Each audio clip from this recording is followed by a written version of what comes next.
Okay, thank you. We have a more in-depth PowerPoint that what we can do is see if I can put it on their website or place it out. It's a little bit more enhanced. Unfortunately, the transfer over to another thumb drive didn't work as well. But we wanted to try to break it up into 3 blocks. One is what should administrators or senior legislative, for instance, board supervisors should be aware of before an emergency to make it run smoother during the next 2 phases. The next phase is emergency response. What's your role and how can you make the response work better? And then finally, the recovery phase, which can last up to 10 years. It may take only 5 to 6 years to get all your claims processed, but it could go 10 years before FEMA or the state finally says you can destroy all your documents. So the first thing that supervisors and executive managers should be aware of is what are the few things you can do ahead of time. One is, what is the authorities of the board? What is the authorities of the county administrator? And what authorities did you delegate to your emergency manager? One is make sure you also establish a training program so that the executives are understandable in their roles, and all the way down to the field troops, are they aware of what their interactions are between themselves and other jurisdictions. Also, the ability to access resources. There are some legal authorities that allow you to go on beyond the normal local mutual aid and extend out statewide or even national. And then also, are there any policies you need to set ahead of time? For instance, funding policies or limits on funding, so that again, once the emergency rolls, you don't have to stop and keep asking questions. You'll already know what those boundaries are. Again, those spending limits. Sometimes your emergency manager may be spending hundreds of thousands of dollars an hour. Do you have to stop again each time and wait? So those are some of the things ahead of time. And then what I don't have on here is also to make sure you have a line of succession. In some counties, the chair of the board is the overall top emergency manager, and then there's a line of succession below that. If it's the county administrator, again, you need to have some kind of a line of succession in the event that top person is not available. For instance, in our county, the chair of the board is the overall director of emergency services. It doesn't mean that person conducts field operations, but is the overall policy person.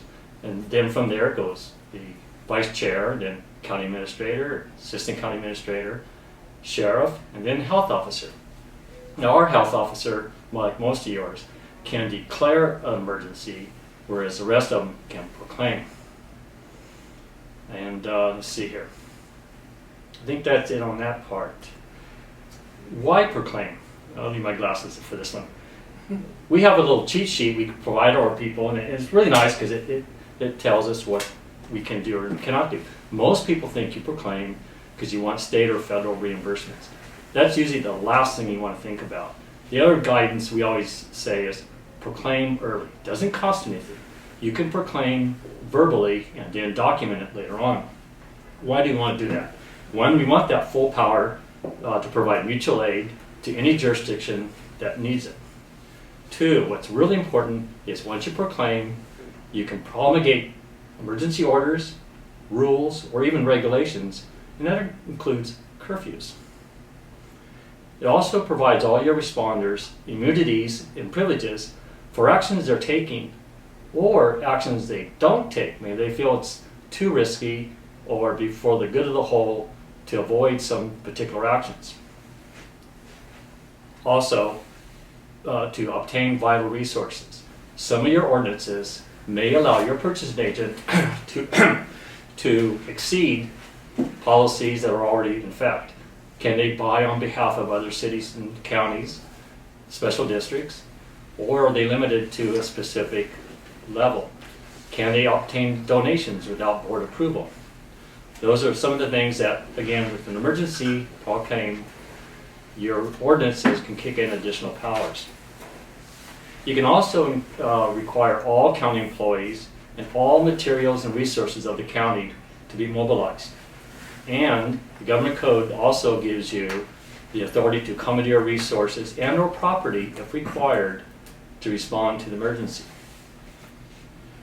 Finally, you can ask for state or federal assistance to assist you in the reimbursement or even in the response. It may not even allow in the end fiscal responsibility, but it does allow them to provide state resources to help you.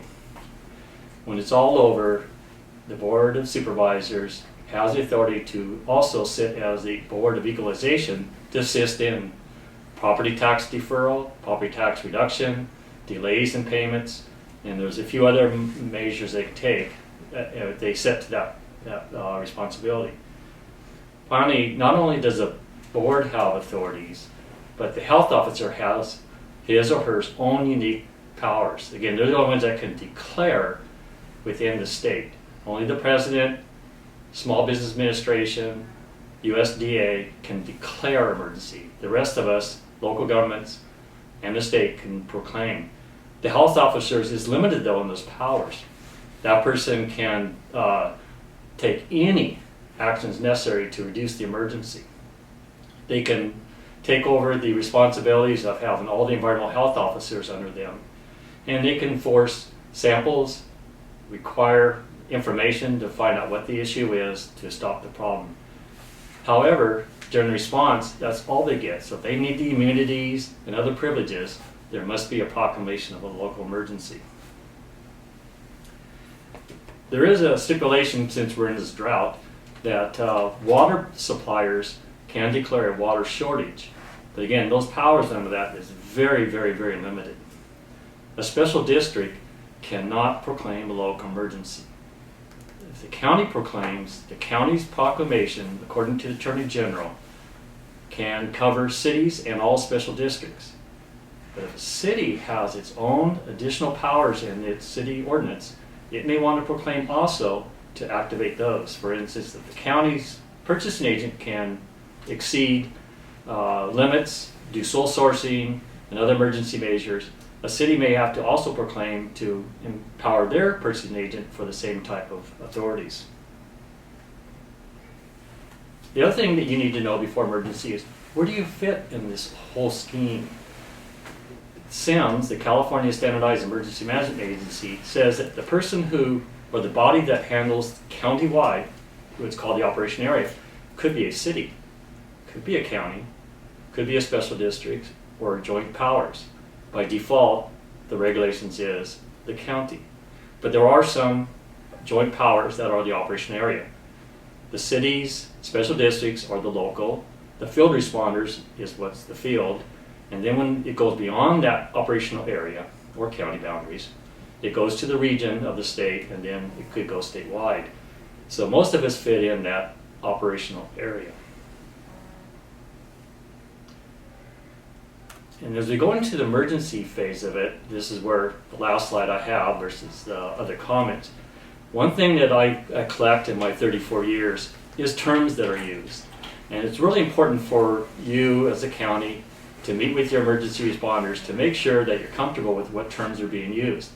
The issue is that warning equipment puts out federally identified terms. So a good example is, if you want everybody to stay in place, there's a few terms that are used. There's lockdown, there's forced lockdown I've seen, but federally, the only alerting equipment that goes out is shelter in place. The biggest problem is when you get into that buffer between we would like them to stay in place and we want them to get out, is what do you do about voluntary or not? Here's some of the terms that I've collected. Recommended evacuation, suggested evacuation, evacuation advisement, precautionary ordered evacuation, and advisory evacuation. The National Weather Service and the federal alerting equipment only puts out one thing: statements. An advisory is, we want to advise you what the problem is, but a statement is ongoing follow-ups. It happens in our county, that's what we do. We advise the people what's going on, and we keep them up to date. Problem is, if you do these recommended or voluntary, is we are taking on the liabilities of trying to secure that boundaries. And there's a liability if somebody does get hurt, and we really felt they should leave, then maybe we should look at the immediate evacuation instead. But that is still a city or a county's decision. So each one of you should consider what you want to do. problem with the countywide is you may have multiple jurisdictions using the different terminologies. So one city may be getting under a suggested evacuation, and a bordering city or district or county area may get recommended evacuation. And it's really hard to tell the public what's the difference. And there really isn't. Then we get into where we really want them to get out. And so these are some of the terms I've seen also. Mandatory evacuation, forced evacuation, selective evacuation, limited evacuation, required evacuation, and partial.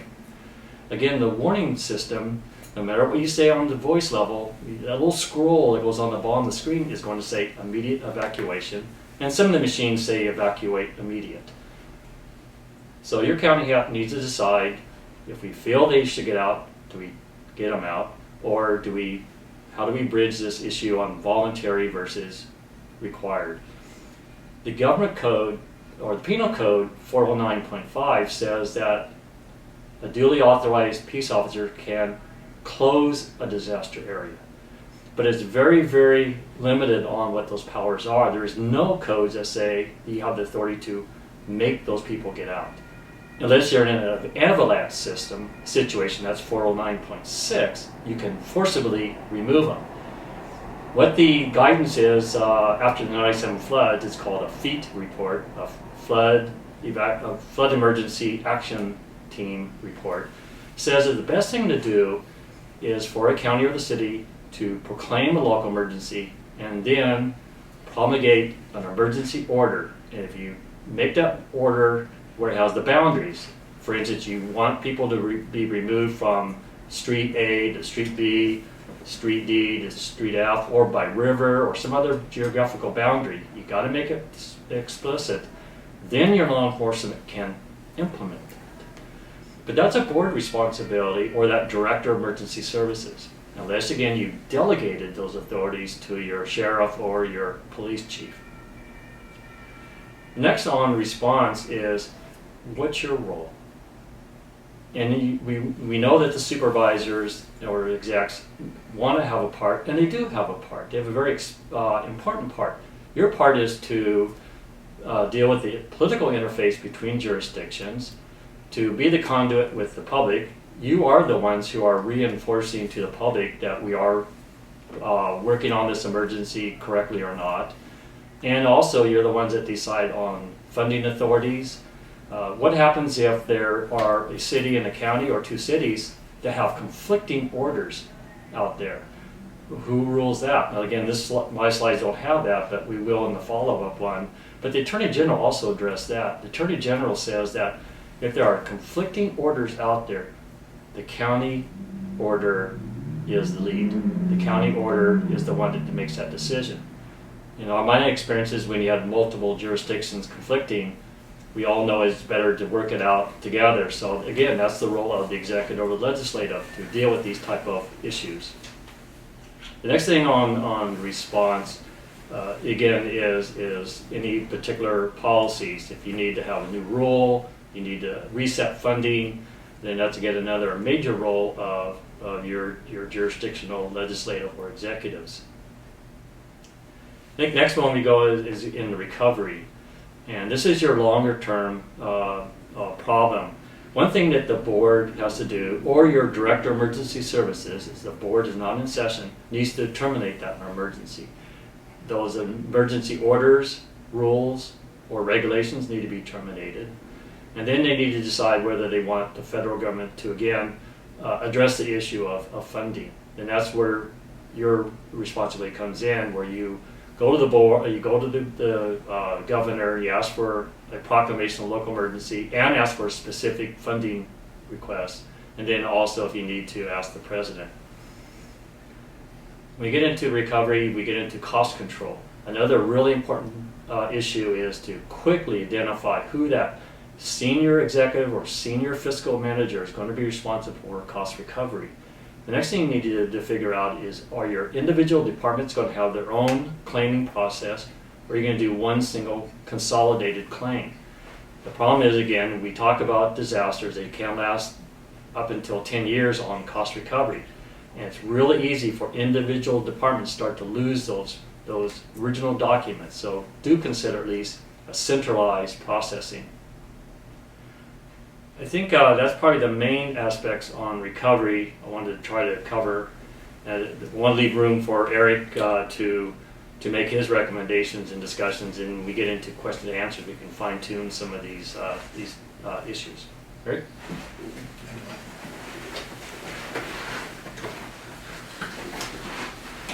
Good afternoon, everybody. Pleasure to be with you today, and appreciate your participation. You know, our role at Cal OES is to support county government both before, during, and after a major emergency or disaster. And the role of you an elected official, or those you work with that are elected officials, really is key, as Mike indicated.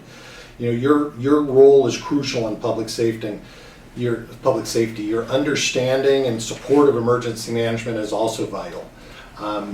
Our local OES offices, especially through much of the region that I cover, which is the Valley and rural portions of California, your ability oftentimes to support emergency management fiscally is a challenge, and we understand that.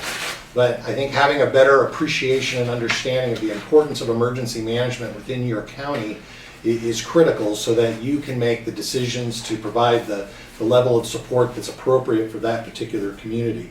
You know, at the end of the day, the safety and well-being of the public and our communities is made possible through strong emergency management programs. Before a disaster occurs, you know, we encourage elected officials to meet with your emergency managers, meet with your emergency management team, understand and develop solid relationships so that you're very clear on what the plan and procedures are for dealing with not only a minor emergency, but a major disaster within your community. Visit with your emergency management staff, visit the operations center, understand when that operations center is activated. Some counties don't activate their emergency operations center for a number of reasons. Sometimes they'll activate and they'll coordinate county response to a particular incident, perhaps from the field level. And that's certainly appropriate depending on how things work for your particular county. But understand what those thresholds are, how information is processed by your emergency managers, the types of decisions that they make based upon that information, and what your role is in supporting them. During the times of crisis, your best role is to be an asset not only to your emergency managers, but even more importantly to your community. The role of elected officials and senior leaders is to support wherever possible, provide the assistance that your emergency managers need, and convey that critical public information that they're providing to you to get out to the constituents. At the end of the day, the constituents have a great deal of trust in our local elected officials, and so the relationship you build with your emergency managers within your county will help you in conveying that critical information back out to your constituency. You know, as policymakers, you are an invaluable asset in making decisions before, during, and after a major disaster through planning decisions, through ordinances that you adopt, not only for development within your community, but also those actions you take to support the operation, your county emergency operation. As Mike indicated, the local proclamation of emergency is something that is really first and foremost in everybody's minds when a major emergency is in front of us. And too often the thought is that we need to proclaim a local emergency in order to get reimbursed for our costs. And oftentimes these local emergencies that request state and federal assistance will come sometimes to the State Office of Emergency Services just hours after a major disaster has occurred.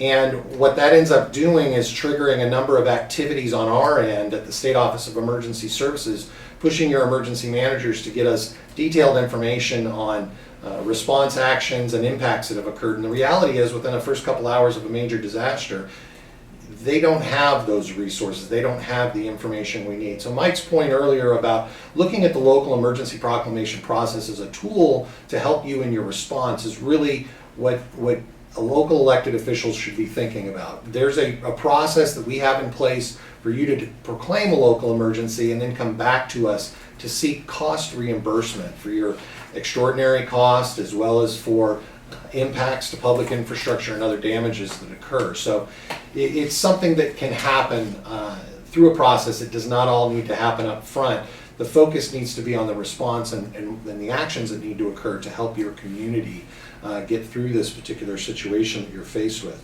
You know, right now in California, there's a great deal of attention being placed on the weather conditions that are confronting us this coming year throughout most of California in February timeframe.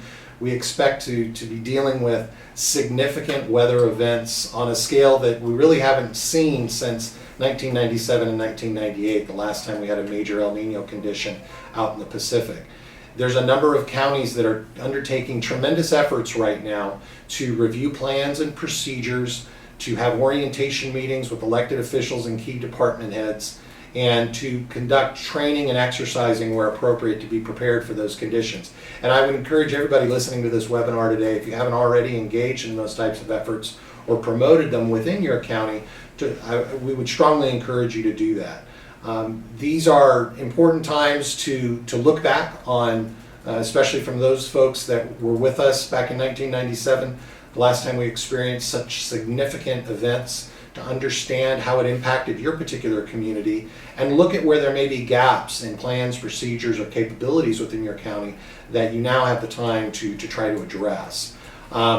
We are leaning forward at this point at Cal OES, looking to identify where resources are going to be needed the most. And we can be most effective in being prepared to support counties, not only this year during the El Nino conditions, during fire season next year, and any other type of emergency that may confront us, when efforts are made locally to orient yourself, understand how your county operates, understand your role, whether you're an elected official, a key department head, understand your roles and responsibilities and authorities under your emergency action plan, and devote the time and attention to the training and exercising that takes place to ensure that there's a strong, deep bench within each county.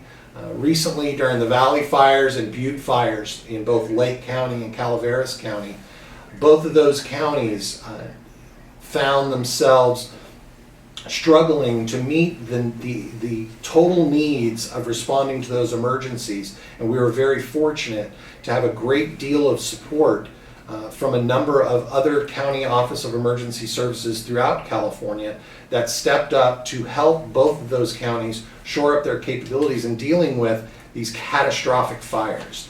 And it's important to understand that there are, in some cases, in some counties, there's going to be the need for additional support from outside your area. And it's important to recognize those gaps and capabilities now, so that we can all work collaboratively together with you to help shore up those efforts and be prepared to be as effective as possible at both the state and local levels in responding to these emergencies that'll confront us this year and in the years to come. So again, I thank everybody for being with us today. I'm happy to be here with my colleague, Michael Cockrell, and we're happy to take your questions.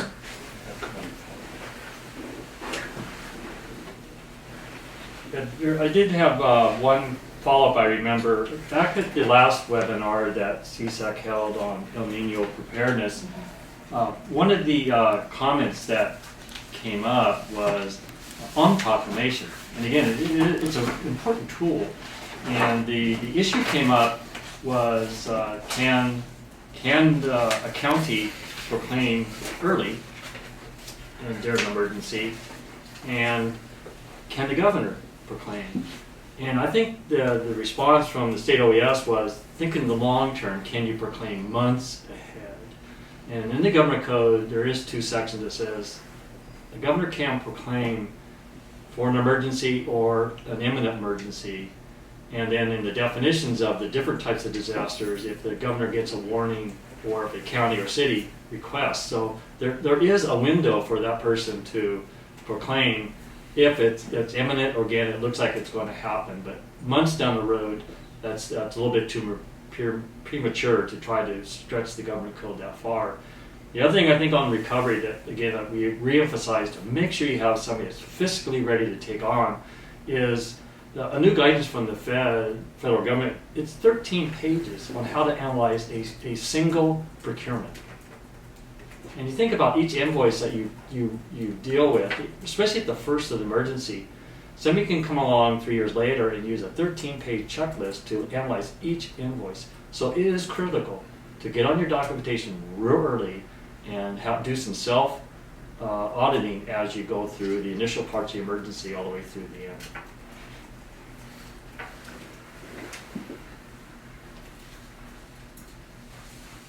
So with that, we will move to questions.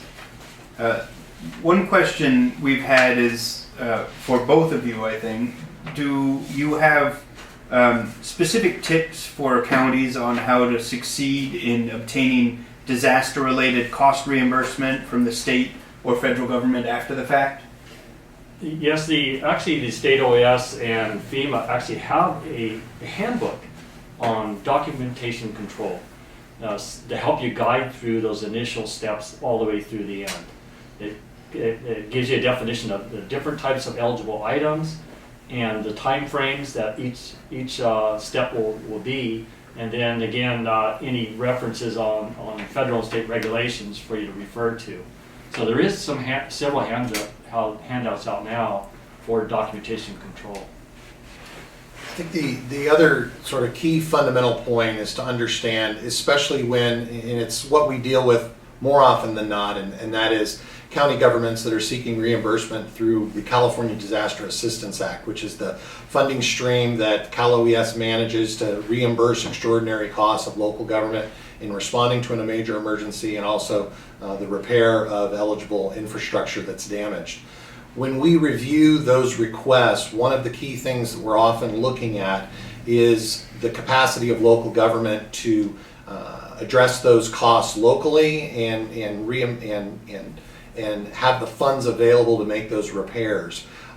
So one of the things we're going to be looking at is reserve accounts that may or may not be in place within county government, whether those reserve accounts, if they are in place for emergencies, have been utilized. We're going to be looking at the history of events in a particular county. A particular county's been hit numerous times, time and again, and has not been approved for state or federal assistance. That will certainly be something that we'll look at. So those are important things to document when making requests to Cal OES, is those histories, those reserves that county government may have in place, and especially if those reserves have been exhausted, because those will be things that our analysts will be looking at when they're conducting the reviews that they need to do in order for the governor to make his decision on whether to authorize California Disaster Assistance Act. On the federal side, the Stafford Act, which FEMA coordinates, generally speaking, those thresholds are very high, and those are declarations that we do not see often in California. These most recent declarations that we received for the Butte Fire in Calaveras and the Valley Fire in Lake County, unfortunately, were authorized because of the sheer loss of homes that we experienced, over 1,000 homes across both fires. And fortunately, that's not something we see when we deal with fire events historically. And so you have to understand that the thresholds are very high. There are programs in place. The Fire Management Assistance Program is the most obvious, that are utilized extensively during fire season for just the reason of providing resources to communities to address the threat of a fire, so that we don't end up in a situation where we've got a major disaster declaration. So although it's rare for us to receive major disaster declarations, the recent fires, we received them. The Napa earthquake was the last time before that. There are other programs in place at both the state and federal level to help address some of the losses that we may experience in events where, fortunately, the loss of property and destruction is not as great. I would say that probably the 15 or so disaster claims I've done since '82, there's three things that will probably save you. One, if you really think that purchase was a reasonable cost, and that's the one thing FEMA and COS will always come back on your auditing, was at a reasonable cost. If you felt that you had to do it sole source or really rapidly because of the intensity of the emergency and how fast it's paced, then that's a reasonable cost. The other thing is, that expense you did, was that your legal responsibility? Did you obtain a cost because you did it for somebody else's jurisdiction, a special district or another city? That is another one that will trip you up. And finally, your documentation. From that invoice all the way through the requisitions to the payment, you need a good track record. Those are probably the three biggest things that will trip you up on an audit. One other question in, and to others on the line, if you have a question, please feel free to enter it now in the question or chat section of the GoToWebinar interface. The question here is, if a county proclaims before local resources are overwhelmed, is the proclamation invalid? No, it isn't. Again, if you look at why you proclaim, by proclaiming what you're doing, you're giving that umbrella of, we know that we'll all get sued anyway, but you're giving that umbrella of the immunities and authorities for your responders. They're out there setting up roadblocks, going through people's fences, whatever they're doing, sandbagging and putting water into somebody's home. You're getting those immunities to them. That's really important.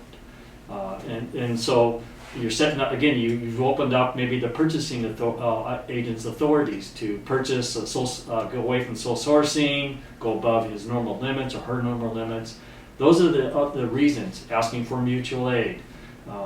You may have to confiscate property. So you're mobilizing all your county resources. Another thing about when you proclaim, you can transfer funding between the accounts, between special, if a special district has multiple different district funding, you can maneuver your funding sources around. So there's just too many tools in that proclamation to not worry about, is it just good for reimbursement? So you can proclaim because you're going up into an emergency and your initial parts of the emergency. So it really is vital. And again, it doesn't cost anything. All you gotta do is note the date, the time, when it was proclaimed. If it's 2 hours later, you can terminate.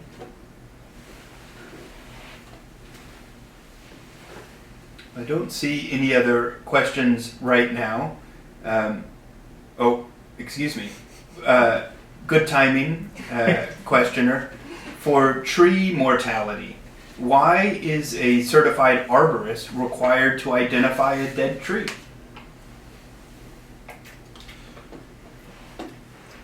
We need to ensure, and let me just step back for everybody else. The governor recently proclaimed a state of emergency to address the tree mortality that we're experiencing up and down the state. And there are funds available from the California Disaster Assistance Act, if appropriate, to reimburse costs of county governments that have exceeded their local resources, both the physical resources, financial resources, to address the threat. Obviously, we need to ensure that we're protecting the integrity of the funding and need to ensure that, although we know that conscientious efforts are being made just to eliminate those trees that have indeed died as a result of the tree mortality and are an imminent public threat, we have to have some controls to ensure that we are protecting the integrity of the program. So that is the reason for the requirement, to ensure that we in fact are only addressing those trees that have been impacted as a result of the bark beetle infestation. And this is an issue that's most prevalent for the southern Sierra counties from Tuolumne County south.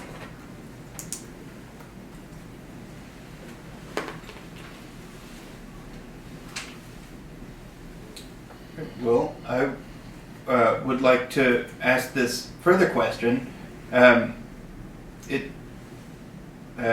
questioner goes on to say that makes sense for a dying tree, but for a dead tree it is pretty obvious. The effect of this is to make it almost impossible for counties. You have a response? What I would recommend is reach out to me directly, and we can work through the particular issue that you're faced with, and I'm happy to help be a liaison with our recovery branch staff. At this point, those are the guidelines that were put together for the program, and where there's flexibility, certainly we'll look at that. I think from the county's perspective, one thing that you may want to consider is for like any of your damages, take photos of it and send it in. And again, the issue of the dead tree is it at risk to threaten some type of infrastructure or a critical piece of equipment? It could be a culvert that if it falls, it could block if there's some running water or flooding.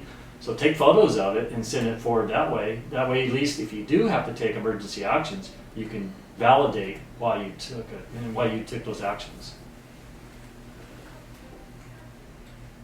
Another person asks, is it true that it is a best practice to have contracts in place prior to emergency for debris removal because you must use competitive bidding in order to get reimbursed? Contract work is always the safest, best practice. And when you go into force account labor, force account equipment, it's a lot harder to document. Having contracts ahead of time, some counties use what's called a JOC contract, job on demand, so that if your contract was done correctly, again, that part of that 13-page checklist is on contracting. Was the contract set ahead of time correctly? Does it meet all the state and federal and your local guidances? Then you're safe. So a lot of counties do have, and cities do have these job on demand contracts. Another question, do you have any recommendations or experience with evacuating homeless populations living in flood areas? Again, it goes back to evacuating anybody. Right now, if you only decide to use the Penal Code 409.5, where again law enforcement or peace officers can stop an area from coming in, you can't leave. So even for a homeowner, what most of your law enforcement or fire will do is have them sign a waiver saying they'll stay here. So the Penal Code doesn't give you any authorities to remove people. That's where it takes that proclamation of emergency first, and then you can promulgate an order to remove people. So you got to have that proclamation, and you got to cut it a special order. The Penal Code does not allow for removal. And I think, again, it comes back to, especially for the elected officials, understanding the processes and procedures that are in place, understanding when evacuations or orders are called, why they're being called, so that you can help communicate that, especially to vulnerable populations such as homeless populations throughout your community, helping them to understand. Very often, as long as a population, any population, understands the risk and understands why you as county officials have taken the action you've taken, very often they're going to heed that guidance, and you don't have to worry about having to consider forcibly evacuating anybody. It comes down to communication, and the better that you can be informed so that you can communicate the threat that exists, the more likely you are to have a population that's going to listen to you and heed that direction. Some of our counties, like cities, they have heat emergency plans, cold emergency plans, and built into those, most of us have the outreach process. Our human services may have its own list of seniors to make contacts. Your homeless outreach know where to go to help out. Some of your environmental health officers that go out in the areas, sometimes they have interaction with them. So there are people who can go out and hit these areas and again and pass on that threat, as Eric mentioned. Well, to follow up on that, do you have any tips on dealing with a homeless population that might be very willing to leave but lack the means to escape the evacuation zone? Well, again, that is one of those local government issues you need to be ready for. And again, if you have that proclamation, your purchasing agents can, if you can't get your rapid transit, to volunteer the resources to quickly get those on board. We do that during the heat and freeze if we need to move people from an area to a shelter or a cooling center or a heating center, is to provide that transportation. And I think it's, as we indicated before, it's working with your local emergency manager to understand the plans and procedures that are in places, the resources that are available for transportation, so that again, you can have that discussion, that preparedness planning discussion ahead of time to understand what the vulnerable populations are, because it's not just homeless populations. We've got folks with access and functional needs throughout every community in California, and they have unique challenges. And these are not just individuals who are disabled, through the definition, the common definition, but these are folks that have other challenges, communications challenges, physical challenges, medical challenges that may need support from your community during an emergency. So identifying those populations and having plans and procedures in place to help them when they may not otherwise be able to help themselves is really key before the emergency occurs. I know our county does, and some other counties that follow some of the same procedures have neighborhood evacuation maps and plans where it's identified where buses would go to pick up people to get assistance out, or where they can go, it's high ground that helicopters or boats can come and pick them out. So there are some of those type of pre-planned evacuation procedures already out there. And I'm sure the ones that have those would be more than willing to share with the other counties and cities. And one last question before we end the session. What is the long-range interagency plan for the tree mortality issue across the western slope? Well, the first step was certainly the governor proclaiming a state of emergency, bringing together the multitude of agencies from throughout state government to look at solutions. The California Disaster Assistance Act's been authorized to help support counties. The governor made a request to the Secretary of Agriculture, USDA Secretary of Agriculture, for additional assistance from that agency, especially where we've got significant tree mortality in our forests. CAL FIRE is continuing to look at where they can streamline their forestry regulations to help support areas where significant tree removal needs to occur. And there's also discussions with our PUC partners of the ability to bring biomass facilities online in some key areas to help support the removal of these trees. So it's a multifaceted effort that continues. There's a task force that's been formed, just as the governor formed a drought task force that has been very effective in managing the multitude of issues we've been faced with in the drought emergency. The same has been established to deal with the tree mortality issue. So we are at the beginning of identifying how the state can provide support, and that effort will continue in the weeks and months ahead.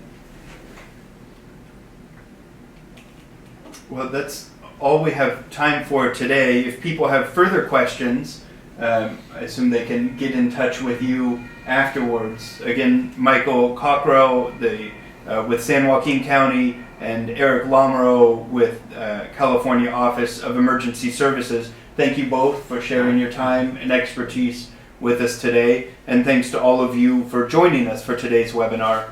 A recording of the webinar, as well as an expanded version of the slide presentation, will be available on our website, www.counties.org, within the next 2 days. Have a happy new year, and be sure to stay tuned in for more CSAC webinars in 2016.